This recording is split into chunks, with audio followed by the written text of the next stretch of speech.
Hey guys, how you doing? Thanks for joining me again. My name's Kino and welcome back to Kalapolis. Now today we're going to be addressing the issue of how I got my villagers into the ancient city and how we managed to repopulate. So we're over here in the stone section, the quarry or the stone masonry area. But as you can see, it's populated by a lot of villagers. And we'll move back over to the main entrance. And as we go through all of the little villager areas, you can see that there are tons everywhere, including frogs and cats apparently. Haven't seen any iron golems just yet, but we'll keep an eye out. But there are villagers just about everywhere. All I did was when the villagers were brought down is I kept producing beds and workstations, and eventually they found their way around and linked to the correct ones, and really just sort of made the area quite busy. Now this is the main entrance, and this is where I brought the villagers into. Didn't always look like this. If you guys have been following my stream or following my Let's Play series, you'll know that this is quite a new design. So as we head into the bubble column, which I am going to speed up because it is a long way, we'll arrive at the top in an area where I am sort of redeveloping at the moment. None of my builds up here at the moment are that great because as you can see, I am making an amazing castle stroke cathedral live on stream here. So ignore the wall at the moment, just this little bit here. As we move over, you will see the greatest design villager breeder going. Now that is obviously sarcasm because this is very crude, but it is so simple and it works. It's worked for me. As you can see, the villagers downstairs, this is where they all came from. I captured two villagers because moving them is a nightmare. But we'll head over to my design world and I'll show you exactly how this works and we'll go back and put it into relation of what I've got. Now we need to start with something like this. It can be any shape, but it needs to be a box or a rectangle with two sides to it. Now I'm going to speed this section up just so that we can sort of show you how the outline is done. But ultimately you want it 3 blocks high at least. This is so that you've got 2 clear blocks above the beds, which is what you need for the baby villagers to be able to jump on them and for them to decide that they're going to link to them. So once you've got the box made, as I say, one side needs to be the beds and it needs to be a block away from this green space that I've left in the middle. The green space being grass at the moment, but will be a hole in the floor. Now we're going to place a trapdoor on the top there, just to stop the villagers being able to escape when we need to come in and out. We will put a gate there shortly as well.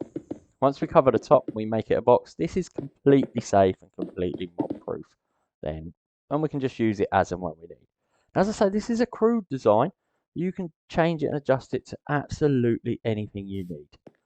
Inside here, we're just going to put trapdoors along the bottom there, and we'll actually open all of these because then the villagers will think that they're full blocks and they will attempt to walk across them and fall down into this little ditch here.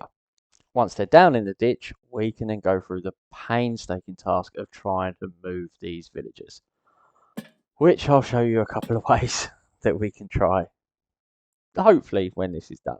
Last place we need to put trapdoors on the top here, and this will stop the adult villagers from trying to get across to the beds because they can only go for 2 full blocks. Once you have your 2 villagers, I'm going to throw them in like this in creative because I can't be bothered to drag them around and play their silly games. What we need to do then is we need to feed them. I believe that they need 12 units of food. So we can just give them 12 carrots, we can give them 12 potatoes, 12 radishes. I think you can also get away with about 4 loaves of bread. Once they get to a certain amount, they will then start swapping the food between them. And if we sort of step back over here, get rid of this annoying little pig, eventually you'll see the villagers will be in the mood and you'll get these little love hearts. When you get the love hearts, after a couple of seconds, you should then see the linking sparkles in the sky, which means a baby's been formed and it's tried to link to the bed, which is those ones there. And if we go across, we should find a baby villager somewhere. He's fallen all down the hole already. And that's exactly where we want him. Because now he's down there, we can move him to wherever we need to. Or we can keep him there and we can use him later. What I'll do is I'll just show you if we put these trapdoors up like that and make it a solid block, and we'll feed these villagers again. Hopefully they'll decide that they're going to get back into the mood. And there's the love hearts. We'll move away and we'll give them a bit of quiet time. a bit of space, and we'll try and stop this pig attacking us for our carrots. You'll see the love hearts have formed again, and that means that a baby villager is going to be due very, very shortly. If we head back over, there's the baby villager. As you can see, this baby villager is trying to get to the beds. During the day, they jump up and down on the beds. At night, they sleep on the beds. And because they're smaller than the 2 blocks, they can get under the trapdoors that we've put onto the roof. If we open these ones here, they also still think that they're a solid block, even though they're open, which is really, really genius. And they fall down into the pit, which is brilliant for us because that's where we want them. And once they're in the pit, we can then decide where we want them to go. We can move them by minecart, by boat, just anything really that is going to be a complete pain in the bottom because villagers are a nightmare. They've got no hands, they freak me out, they're a nightmare. The last thing we need to do is put a gate on the front here, and that just stops the baby villagers going wandering. Because they can fit under that trapdoor, they do wander about and they're a nightmare. To keep the villager breeder going and working, we need to move the new villagers 84 blocks away. And that's all of this area around here.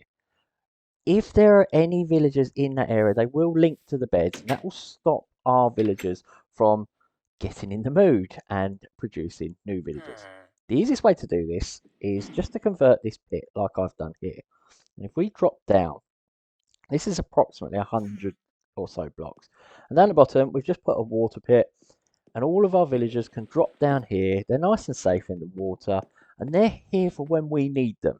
So we can keep them here for as long as we like, and they'll keep breeding and keep breeding. We'll pop down, and when we need a new villager, one will just fall down. Lovely. And then we can move them where we go. There's lots of ways we can move them. As we said, we can use the boats, we can use water flows, and we can use rail carts. So on the edge here, we can just sort of open this gate. We can have a rail cart attached to some rails. When we need a villager, we'll either leave that open for a minute and eventually they get curious, or we'll just push one in as and when we sort of need to kind of get them to go where we want to go. The other thing we can do is this, use water flows. Now, I like this idea because once the villagers are in, they tend to get stuck. Now we've just switched over into normal mode away from the RTX. You can see the water a bit clearer, and it just gives us a better idea on how this works. The villagers will drop down this chute, they'll fall into the water flow, they're now stuck, and they go off to wherever we need them to go.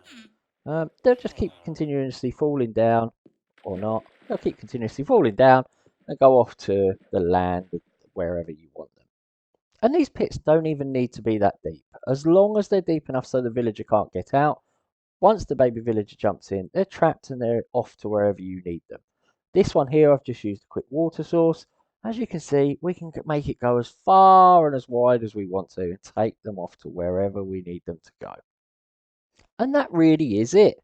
This very, very simple villager breeder is exactly that. It's the best way that I've come across doing it. I can't give the person a credit because I've been using these for so long, I forget who showed me, to be honest. But they've always worked for me. And if we look at this really simple design, we can see how that translates over to how I've populated the ancient city. And that's here. It's almost identical. Nothing fancy. It does the task I need it to do. As you can see, we've got the 2 trapdoor system. I think I've got 5 beds there. And this drops down into a water flow that takes us all the way along here and round the corner.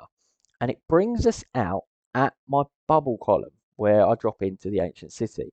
And that's there. If we look up here, there we go. We can just see that's where I drop in to the ancient city normally. And we'll drop down here, and surprise, surprise, we're back at the entrance. And it's as simple as that.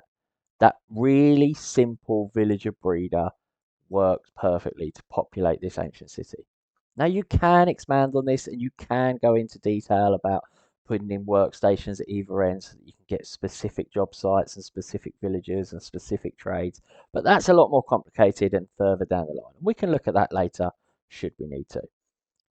As we come round to the ancient city, you will see that the villagers have found their homes, they found their workstations, they found their beds, and they have populated this ancient city themselves.